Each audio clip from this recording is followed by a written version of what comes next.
we build a platform that gives Latinos a voice, where we rein in the government power.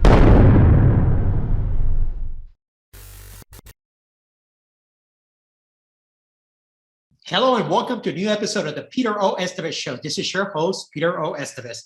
This week we have Daniel Garza. Daniel Garza was born in Central Valley of California and will migrate with his family annually from the ancestral hometown of Garza Gonzalez, Nuevo Leon, Mexico, throughout California, Nebraska, Washington, and the state following the crop season as farm workers until he was 19 years old. Daniel Garza began his public service career as a congressional staff assistant for U.S. Congressman Richard Hastings and was later elected as a councilman for the city of Toppenish, Washington in 1996. In 2001, he was staffed by the George Bush administration to serve as a deputy director of external intergovernmental affairs in the Office of the Secretary of the Department of Interior, and was appointed in 2004 to associate director of the public liaison of the White House in 2007. Daniel joined Univision to host and co-produce Agenda Washington, a weekly Spanish language news talk show covering issues impacting U.S. Hispanic community. Mr. Garza was appointed to serve on the board of Harvard Journal of Hispanic Policy in 2016, was designated as one of Washington, D.C.'s influentials by Congressional Quarterly Magazine in 2018, and in 2019, Daniel was named one of the 150 most influential voices in Washington, D.C. by National Journal. Garza currently serves as the president of Libre, an initiative that resides in Mission, Texas, with his wife and 3 children. Hello, Daniel Garza, and welcome to the Peter O. Estévez Show. Peter, thank you so much for the invitation, and I'm happy to be talking to you. Well, what an incredible and impressive resume. Oh, thank you so much. Yeah, it's been quite the journey, I'll tell you that, and I think I've overachieved, to be honest with you, given, I think, what my expectations were early in life. Well, anytime we overwork, we overachieve, don't we? Yeah, but that's true. You know, Daniel, your resume is incredible, but however, you know, something that our audience may or may not know is that you were actually a high school dropout. Yeah, that's correct. Tell us a little bit about that, and how did you enter the political world, especially Washington, D.C.? Well, clearly, let me first say it's not something I'm proud of, but it was a reality in my life that we were farm workers, and so we would travel following the migrant patterns, right? Sugar beets in Nebraska, grapes in California, apples, pears, peaches in the state of Washington in the Yakima Valley, and then back to Mexico in the winter months. That, Peter, caused a lot of missed school days, and so a quick story, the high school counselor, Mrs. Diaz, calls me into the office one day and she says, you know, kid, you got a lot of potential, but let me show you something. And she showed me my transcript, and it looked like a checkerboard. It was like, you know, gone every other day from school, and then you're gone for an entire month to Nebraska or 2 months to Mexico. It's just, you're not going to pass the 10th grade, she said. And so you're going to have to repeat it. And I said, well, you know, Ms. Diaz, the problem is, I don't get to decide whether I go or not. And next year, I'm going to be going to Mexico again. What's going to happen then? Well, she said, you know, even though you actually show good grades, given, you know, the little amount of time you're in school, you're probably going to have to repeat the 10th grade over and over again. Peter, that was my last day of school. There was just no sense in continuing my education. I was a round peg in a square hole, like they say. And so, it was a moment in my life, really, where I had to, make some tough decisions. Wow, what an incredible story! But you actually went back and got your GED degree, GED certificate. You became a police officer. Tell us a little bit about that. Yeah, you know, becoming a police officer was really almost by accident. A friend of mine invited me to go with him to apply for reserve police officer in the city of Toppenish, Washington. And when we walk in, we asked for an application from the dispatcher who was on duty. And she said, well, this is not where we give applications. You have to go to City Hall. And the chief of police, who was standing in the room at the time, he says, well, why don't you boys come on in here? And she buzzed us in, and she says, have you ever been in trouble with the law? He says, no, sir. Never even got a ticket. You speak Spanish? I do. He says, get these boys some uniforms. And we were reserve police officers just like that, Peter. We were a city of 80% Latino with no Latino police officers. And they were desperate to hire some Hispanic cops. Wow, what an incredible one thing led to another, and at 21, I got my badge. What an incredible story. So let me go back to the going crop picking. I grew up, I'm one of 13 children, grew up, migrated. I'm first generation immigrant to the US. My parents moved to San Antonio, Texas. Early on, my father had a 3rd grade education, mother, 6th grade education. Oh. So, the 13 children were a substantial source of income for my family. Yeah. So we follow the crops. We went to Illinois for picking apples. We went to Florida picking oranges. So I know all about that. I also singing my song. I understand that very early on. That was not going to define who I was. That was just a temporary place in my life and something that my parents needed to do at that particular time, because that was the only way that they could survive and help us survive as children and as a family. And they were only repeating what they knew, right? It's not that they wanted to put us under circumstances, is that they were repeating what they knew. So how did you become the president of Libre, and what exactly is Libre? Tell us a little bit about that. Yeah. So, I as a police officer, let me just sort of preface it by giving you a quick 1, 2, 3 on the bio, right? Before I get to Libre. Absolutely. Yeah, as a police officer, this is the first time I'm opening my eyes to what's going on in my community in a very real way, right? I'm seeing the domestic violence, I'm seeing the alcoholism, the drug abuse, gangs. I'm meeting people in the most negative of circumstances. Either they're a victim of crime or either they just committed a crime. And so this is my world now for the next 3 years. And I get this sense that there's nobody to speak for them. There's nobody to represent them. And so I ran for city council because I also felt, Peter, that when I did hear Latinos being interviewed on television on with respect to either local policy or federal policy, I found myself not agreeing with a lot of the policy positions that they were expressing. Wow. Especially with unions and with Latino leaders who were national in scale. And so, and in my own city council, there was no Latinos on the city council. Again, in a city that was, 80% Latinos. 80% Latinos. So I was elected, I won. And that put me on track, Peter, towards one position after another where doors were opened up to me that thanks to wonderful people who were mentors, who opened doors for me, who groomed me, and they moved me on and up. I identified as a Republican, and that they came calling from the Bush campaign in 2000, and I was the president of Latinos for Bush in the state of Washington. From there, I went to the Department of Interior. From the Department of Interior to the White House, working for the President of the United States. Now imagine that. At 17, I'm a high school dropout. 17 years later, I'm working at the White House for the most powerful man on earth. Wow. It's crazy, right? But it was during that time when I realized there weren't a lot of center-right Latino organizations, especially at the national scale, and there was just this need for a platform where people could voice their limited government point of view, who believed in less taxes and less regulations and constitutionalist judges, in pro-energy development, in these kind of issues, right? We didn't have that national platform. So that's how Libre came about.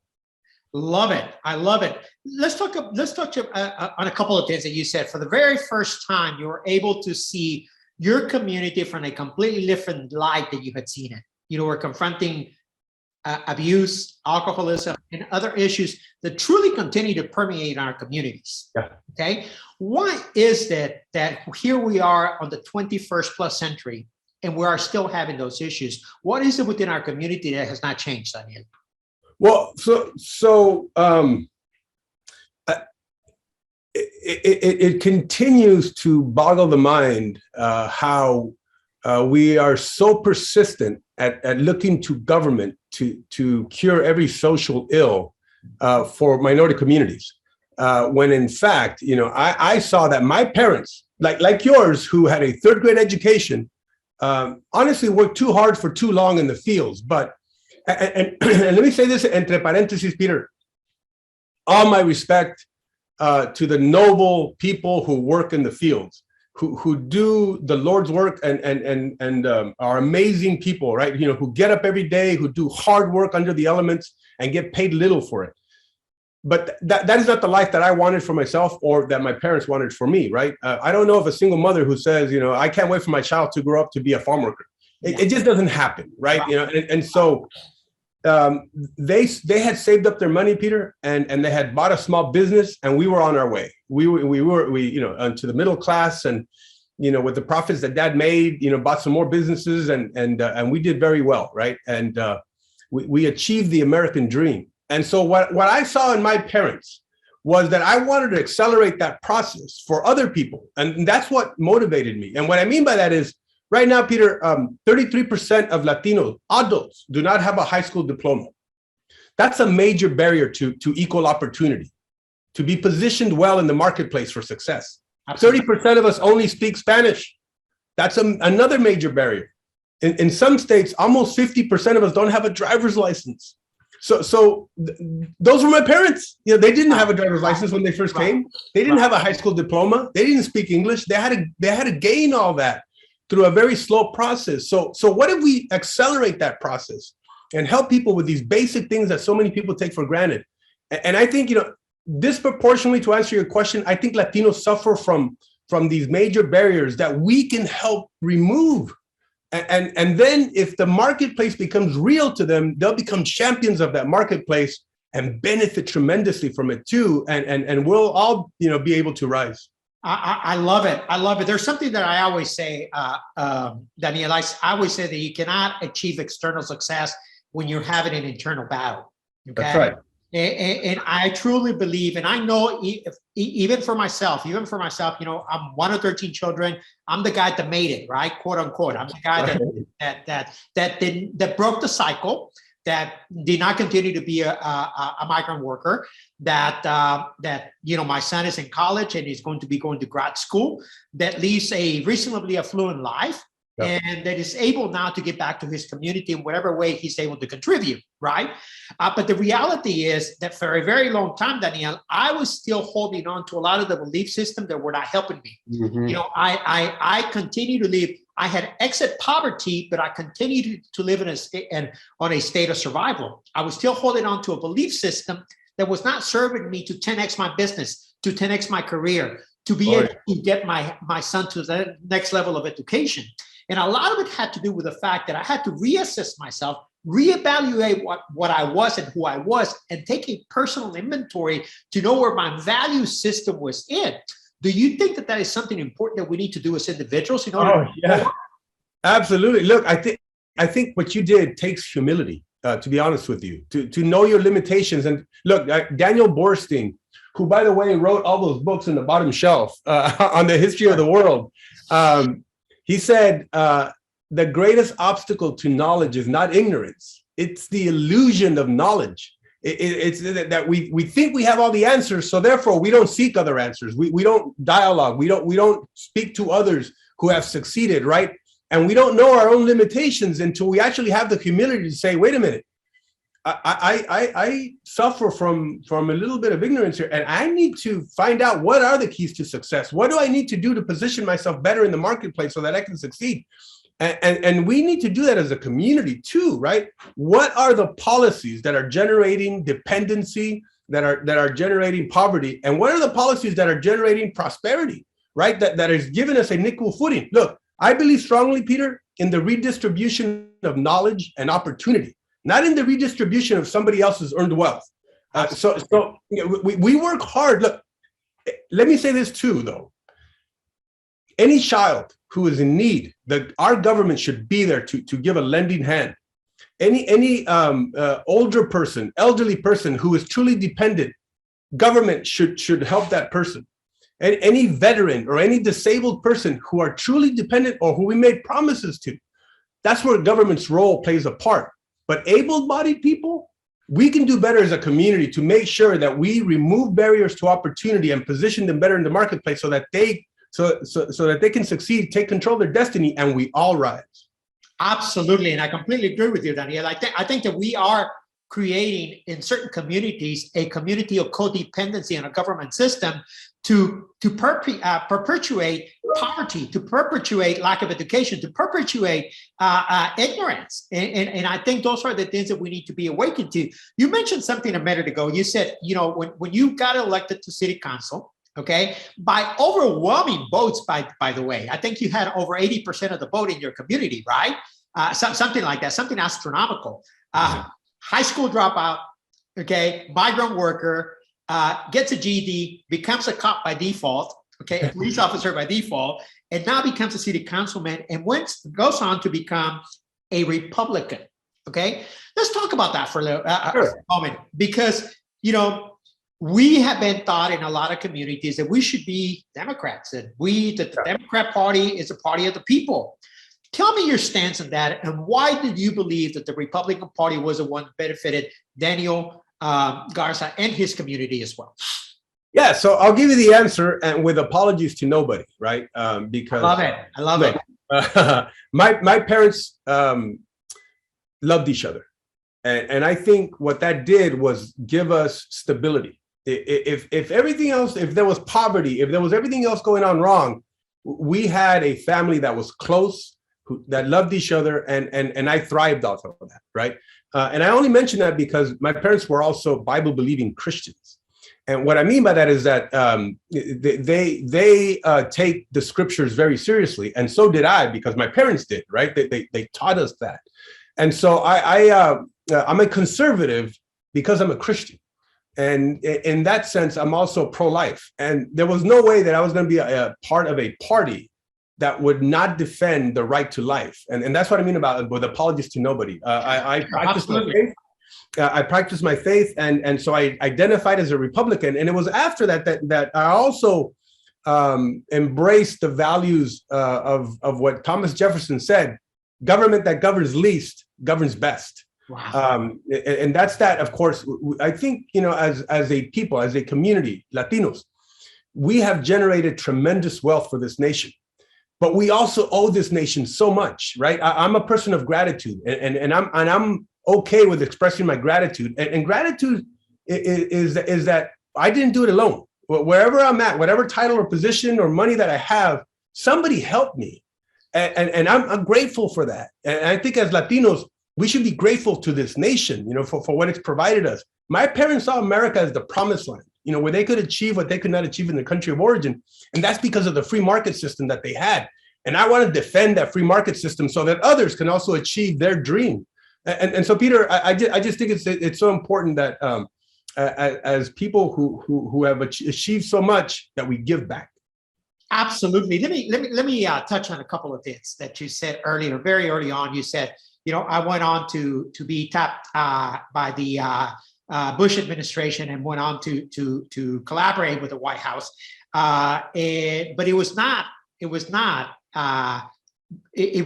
primarily because of the help of many great people that helped me along the way. Yeah. That became my mentors. What is a mentor? What does that mean to you today? Because I know what it means, obviously, but very early on, growing up as a young one of 13 children in very disadvantaged community, very poor, all I had to look up to was the fields out there, the pickery crops, the neighborhood that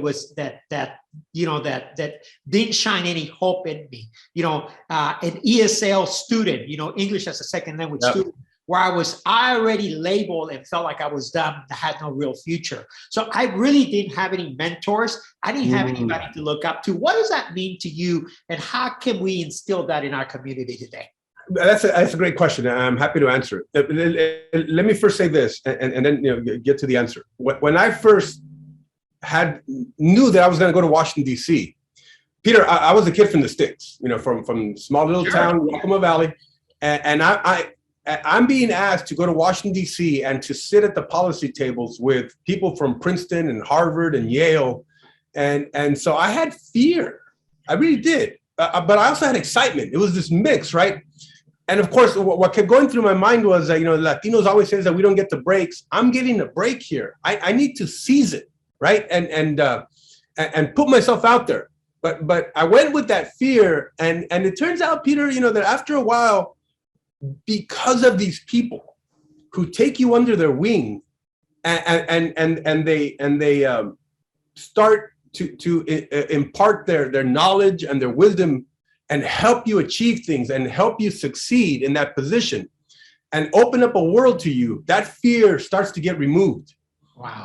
And that fear, after you start developing these skills and these assets, because these people accelerated that process for you, these mentors, then it turns into confidence. And I think that's what a mentor does, right? Is to help you remove these barriers, this ignorance that you have, and in the end, help you take away the fear and give you that confidence you're going to need to succeed. And it turns out, Peter, that wisdom and intelligence doesn't reside exclusively within that 4 square miles of limestone and marble buildings. It comes from family, it comes from culture, it comes from your parents, and most of all, I think it comes from the hand of God Almighty. But mentors help you along the way. I love that. I love that. And I wanted you to touch on that because I think it's important that a lot of times in our community, we try to find somebody, especially the young Daniel and the young Pedro, as a 10-year-old boy that feels lost and confused, that he knows deep inside there's a fire within him. He knows there's hope. He knows that he is better than a migrant worker. He knows that he's better than a high school dropout. He knows that he's better that his potential is not being seen by his 10th grade teacher, but he sees his own potential. And I think sometimes we need to look outside of our community to be able to find those mentors, especially today, in an era of information where we have a plethora of assets available to us, from Google to YouTube to podcasts to ebooks to you name it. There's a plethora of information available for us to be able to develop a cyber mentor, to develop the skills and the knowledge and the information needed to move on to the next level. Let's talk a little bit about the fear, because in the Latino culture, before I go into that, I want to talk a little bit about our platform, which is Excelente. Excelente is a platform that I started about 2 years ago. The grassroots of it started about 2 years ago, and it's a passion, it's a legacy building platform for me. It's a platform first of all, is to identify, educate, transform, and empower 100 million people by December 31st, 2028.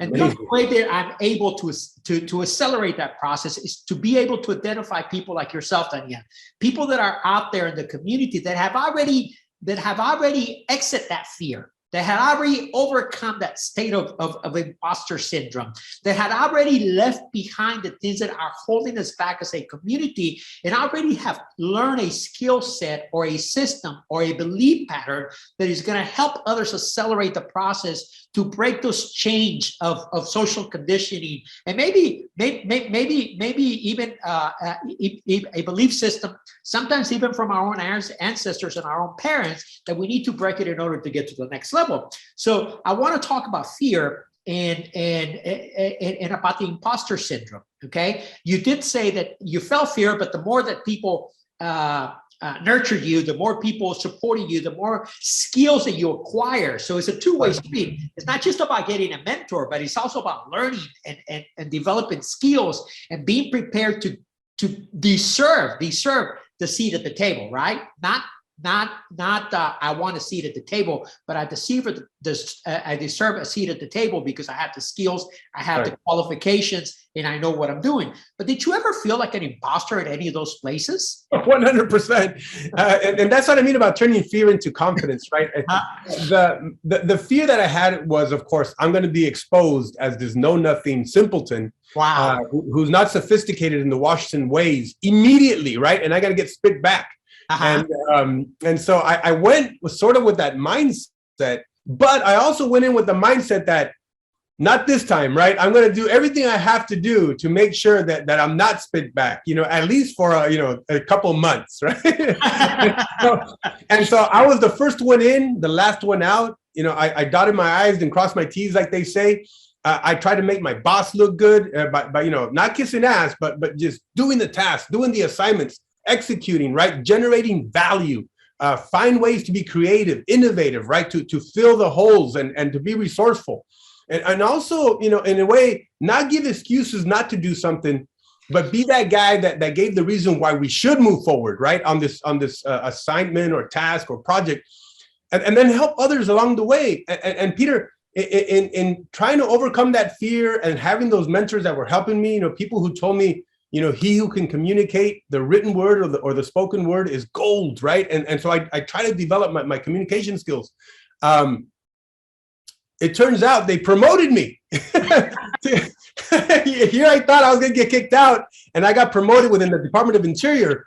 And a year later, I get a call from the White House that they want me to come over because they found out about the great work I was doing at the Department of Interior. Now, think about that, Peter. It's like, I think sometimes, maybe sometimes fear motivates you too, right? Absolutely. I think if you can channel that fear into the right decisions, into, harder work, and of course, generating value, right, for your employer or your workplace or wherever you're at, you can find that it's okay to be nervous, to be scared, that you're an imposter, right, that you're going to get exposed, but execute, just move forward, and I think success is on the other side of that fear. I love that. I want to talk about a couple of things and highlight some of the things that you said. But talking a little bit more about the imposter syndrome, a lot of times we are an imposter where we at, not where we going. And what happens to us, and I think it's something very important for Latinos, is for us to identify that we have outgrown the space where we were at, okay? And there's new opportunities on the other side of that fear and the other side of the insecurities. And sometimes it's just for us, do it with fear. Just do it. Just take a chance. Just move forward. You said something, hard work. That is something that I always have said that Latinos are entrepreneurial by default. We developed a side hustle, not Gary Vee. Like Gary Vee takes credit for it, but Latinos developed a side hustle. We developed a side hustle by default, by necessity, just as a survival skill. We developed the entrepreneurial skill as a default mode to be able to survive in our communities, to be able to raise our families and our children. And we are hardworking, and this is where we need to implement the hard work. And hard work doesn't necessarily mean that you got to go out of the field and work hard taking crops or working, but you still got to work hard to learn, and you have to be resourceful. Yeah. You don't have to have resources to be resourceful. You just got to figure out what to do next.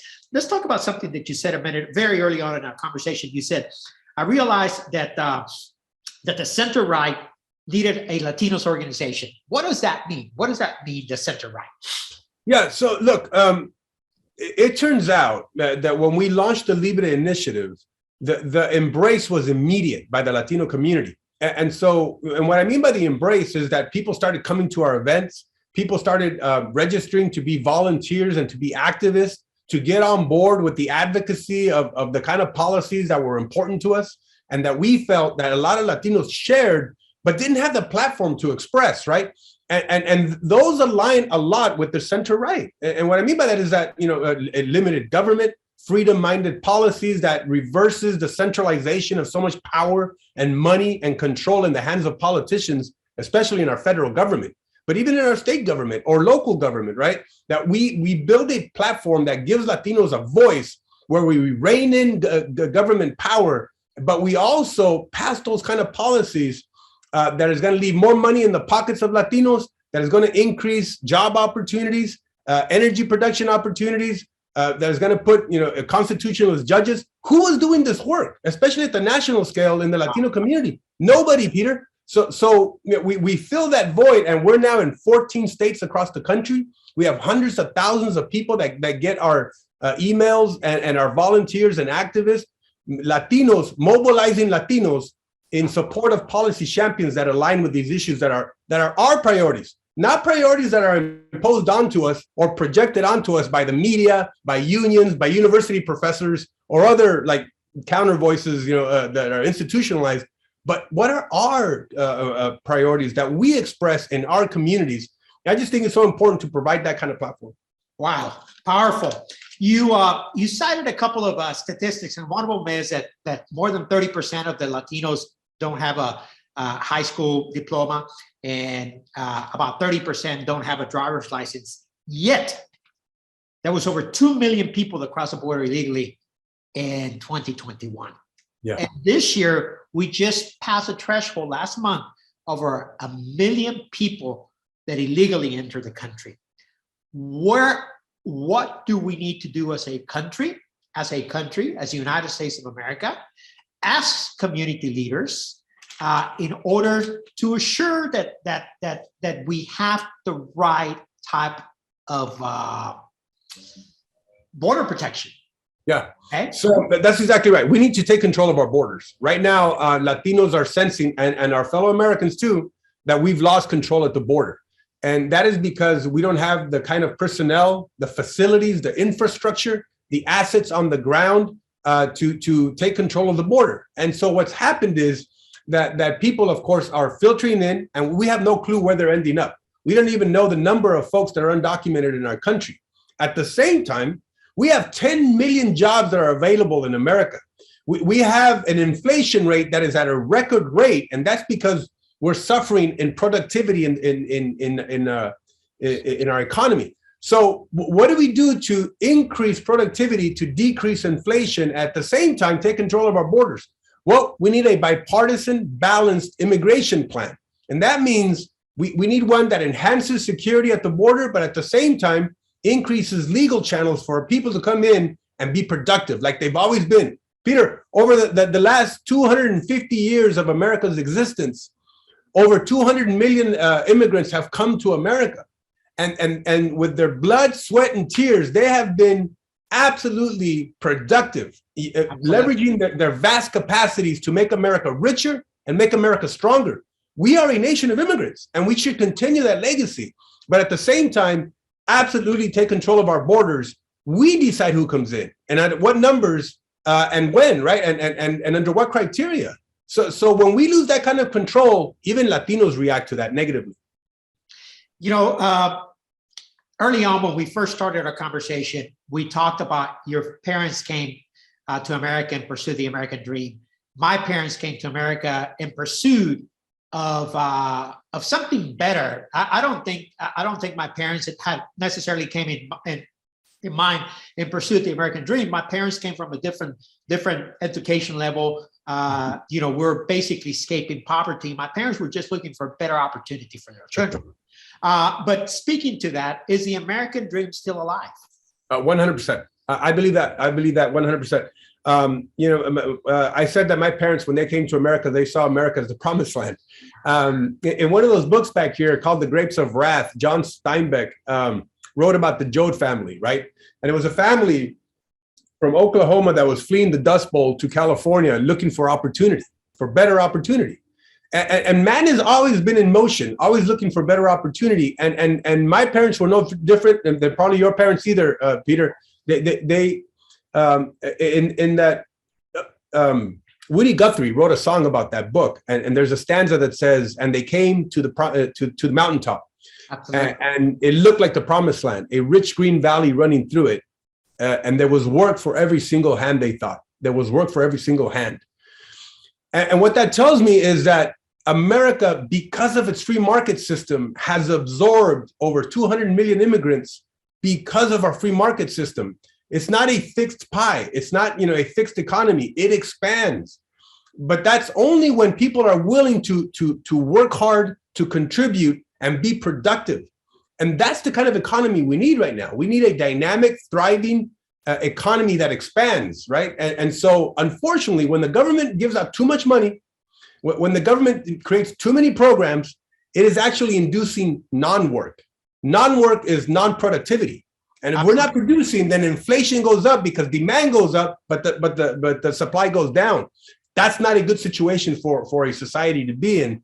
And so our parents helped fill that void in their time.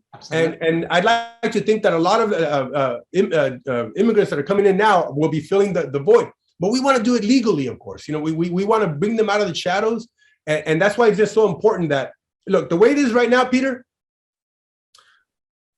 Democrats are under intensifying pressure to pass bills that provide legal channels because of past broken promises that they didn't deliver on. Absolutely. And now they're getting this reputation that they're not delivering on these broken promises because, they always say, vote for me and I'll get you immigration reform. But it turns out it was only when they get everything they want and Republicans get nothing. Well, Right. Latinos are fed up with that. Republicans are now under intense pressure to put forth bills that enhance security because those are the promises that they have made. But here's the thing.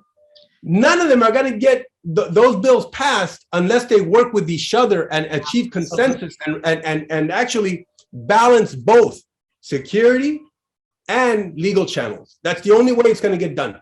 Absolutely. So tell us a little bit of the policy works that Libre is doing today. Yeah, so a lot of it obviously is like whether if you're in Colorado, we're working against those legislators that are trying to get rid of the taxpayer bill of rights in Tabor. If you're in Florida, we're trying to get school choice passed, to the legislature, or in Texas, trying to reduce the property taxes for folks there.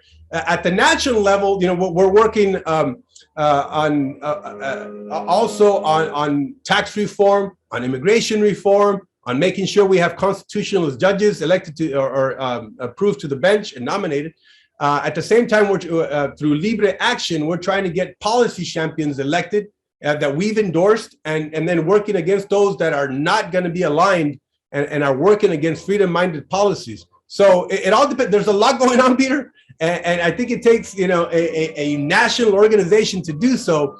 But with about 70 employees on full time, and hundreds of thousands of activists and volunteers, well, I think we're well positioned to do that. How can we support you, and how can our community support you, Daniel? Well, you can go to follow us on Facebook, the Libre Initiative. You can follow us on Twitter, Libre Initiative @Libre Initiative. You can go to www.bilibre.org if you want to visit us online as well. And then you learn more about Libre and how you can get involved and how you can contribute at the same time and be a part of what we're doing here and be a part of really a movement that is mobilizing Latinos on important policies that impact us every day. And all that information will be available in the show notes. What an incredible story and what an incredible work that you're doing, Daniel. Congratulations and thank you so much for being on our show. Oh, Peter, thank you for the invitation, and always happy, of course, to talk with you and continue this conversation. Thank you so much. All right, brother.